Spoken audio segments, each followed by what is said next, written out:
पेल्ली का जवाब आज मिलेगा, इस पेल्ली का जवाब आज मिलेगा, इस पेल्ली का जवाब आज मिलेगा।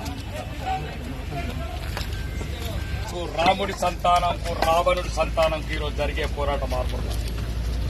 ఈరోజు ధర్మం ఒకవైపు, అధర్మం ఒకవైపు, ప్రజల పక్షాన నిలిచిన గొంతులు ఒకవైపు.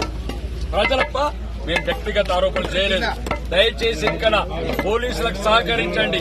లేకపోతే ఎవడెవడైతే ఈ రకంగా పిచ్చి చేష్టలు చేసినారో రాబోయే ప్రభుత్వంలో తెలంగాణ జైలు కాదు బిడ్డ, ఆంధ్ర జైళ్ల నింపుతాం. ఇది భారతీయ జనతా పార్టీ ఒక కార్యకర్తగా చెప్తున్న రాష్ట్రం.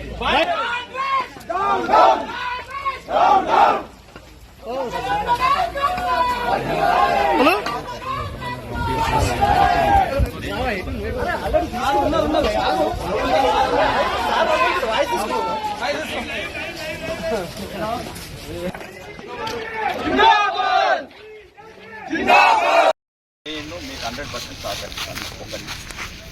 మీరు నేను మీ యూనిఫామ్ గౌరవించండి, ప్రజాస్వామ్య వ్యవస్థను గౌరవించండి. ఒక నిమిషం నేను కూర్చుంటాను. నేను ఎక్సెప్ట్ పెట్టాను. మీరు వాతావరణాన్ని కలుషితం చేయకండి. నేను ప్రజాస్వామ్య ప్రకారం నా స్థాయి నాయకులు ఎవరైనా డిబేట్ చేసిన మీరా అధికార పార్టీకి మీరా అధికార పార్టీగా మేము చర్చలు అంటే ఒక మీడియా కోరుతున్నాం. క్లియర్గా చెప్తున్నా. మీరు చెప్పండి, కాదని చెప్పండి డీజీపీ గారికి. నేను డీజీపీ గారితో చెప్తున్నాను అధికార పార్టీకి అమ్ముడు వేరు మీరని నేను చెప్తున్నాను. ఇంతకుముందు ఇప్పుడున్న మాజీ ముఖ్యమంత్రి పిసిసి ప్రెసిడెంట్ అప్పుడు అదే అన్నాడు యూనిఫామ్ని. మేమేమంటున్నాం, మీకు సహకరిస్తాము. కానీ మీరు మమ్మల్ని అవమానకరంగా ఎందుకు చూస్తారు? ఎలాగా సోనియా గారు, నేను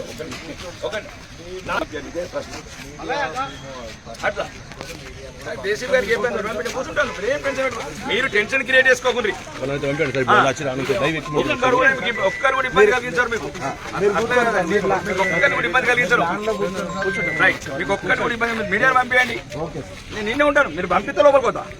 మీరు కూర్చోండి సార్. నన్ను బాగా ఇబ్బంది పెట్టారు సార్. కావాలని గారికి చెప్పండి.